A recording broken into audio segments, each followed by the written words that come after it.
As we noted last week, the obituary pages in most newspapers have gotten longer and longer. Now papers, television, and even people on Twitter are looking for new ways to honor the dead. Most days now, the broadcast networks take a minute to honor those who've died during this pandemic. Our Kate Snow has a remembrance of some of those lives well lived. You know that saying, he'd light up a room? That was Mount Sinai Assistant Nursing Manager Caius Kelly. We take a moment once again this week to remember some of those we've lost to the coronavirus. Come on home. Come on home. No, you don't have to be alone. The Boston Globe is regularly profiling people swept away by the illness, from the prominent PR mogul Larry Raske to the less well-known Hope DeWalter. She ran Newton's preschool experience. I knew her. All over the world, news organizations are faced with the same agony: how to properly acknowledge the dead as individuals when there are so many. Those numbers got Alex Goldstein thinking.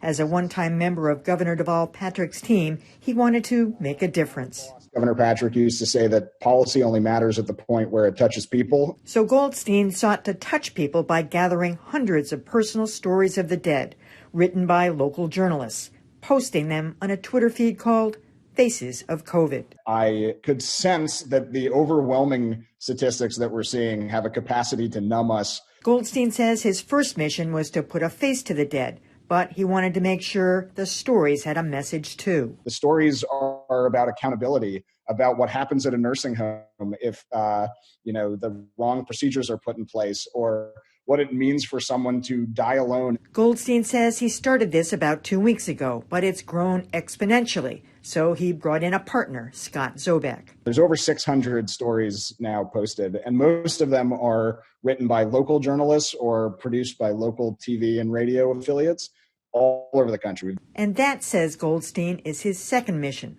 to draw attention to the fine work of local journalists. I have moments where you read a story and it literally takes your breath away, and you have to step back to not feel surrounded by the death and loss that's happening out there. Alex and Scott, thanks for doing this.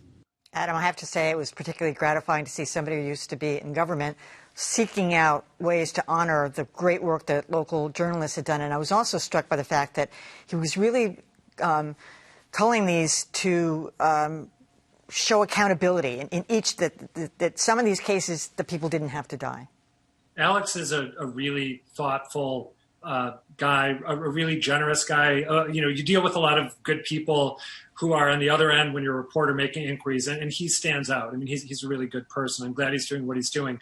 One thing I would just note is that it's not just the numbers, I think, that are making people turn away. Unlike 9/11, every time you read a gut-wrenching tribute to someone who has passed away from COVID-19 now, you have on some level, I think, the fear that it could happen to you, to a loved one. And honestly, I haven't been consuming these in any great number because I don't want to think about that stuff. And talking or hearing from Alex about it has made me change my tune a little bit. I feel like there is something of a moral obligation.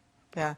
I have to say, I started reading them myself, Lila, and had the same gut reaction that he did. It was just overwhelming.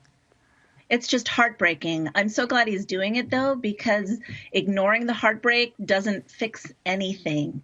And it's really easy to get numb to the numbers. It's really easy to forget that there's a human face and an extended family and a network of people who are mourning each and every one of those single numbers. So I'm glad it's out there. I love the boost to local media. I wish there was a way for people to submit. There is. Now there's a way to do that, too. He's accepting submissions as well. Great. So that's good, yeah. Adam, Riley, Lila Alphonse, thanks so much. And I should say that Alex Goldstein's doing it for free, so.